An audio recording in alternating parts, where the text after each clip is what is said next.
Mohamed M. Bougarsar, prix Goncourt 2021, l'Afrique n'est pas à mettre à part dans l'histoire de la littérature. Le romancier sénégalais de 31 ans a remporté la prestigieuse distinction littéraire avec son 4e roman, La plus secrète mémoire des hommes. Entretien. Au cœur du nouveau roman de Mohamed M. Bougarsar, prix Goncourt 2021, j'ai un livre entêtant, Le labyrinthe de l'inhumain, publié dans les années 1930 par un auteur mystérieux et maudit, répondant au pseudonyme de T.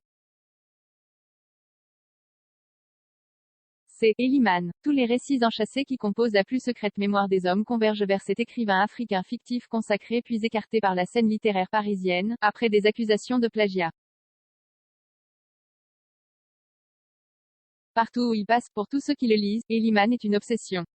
Pour 2 jeunes écrivains africains à Paris en 2018 et une poétesse haïtienne en Argentine, pour sa famille au Sénégal et cette écrivaine dakaroise sulfureuse qui détient tous les secrets, pour ses éditeurs malmenés sous l'occupation et une journaliste littéraire convaincue que le labyrinthe de l'inhumain tue ceux qui le comprennent mal.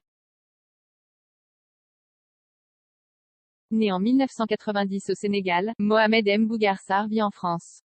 Ses 3 précédents romans, Terre Sainte, Silence du cœur et De purs hommes moins ont remporté plusieurs prix.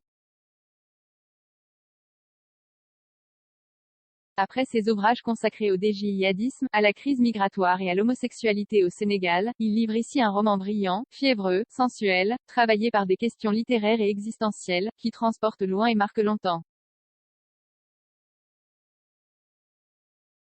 Derrière Tom C. Eliman, le Rimbaud nègre, qui agite le Paris des années 1930, se devine la figure de Yambo Ouologem, auteur malien consacré par le prix Renaudot en 1968 pour Le devoir de violence, avant d'être accusé de plagiat et de disparaître de la scène littéraire. Comment votre chemin a-t-il croisé celui d'Ouologem? Mohamed M. Bougarsar, je l'ai rencontré quand j'étais lycéen. J'avais un professeur qui me parlait sans cesse d'Ouologem sans réussir à remettre la main sur son livre.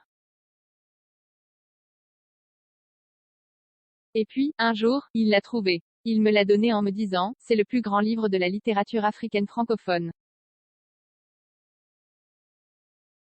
Son exemplaire était en mauvais état, déchiré et tronqué de plusieurs pages, mais, dès la première lecture, et en ne comprenant pas tout, j'ai su que c'était quelque chose de grand.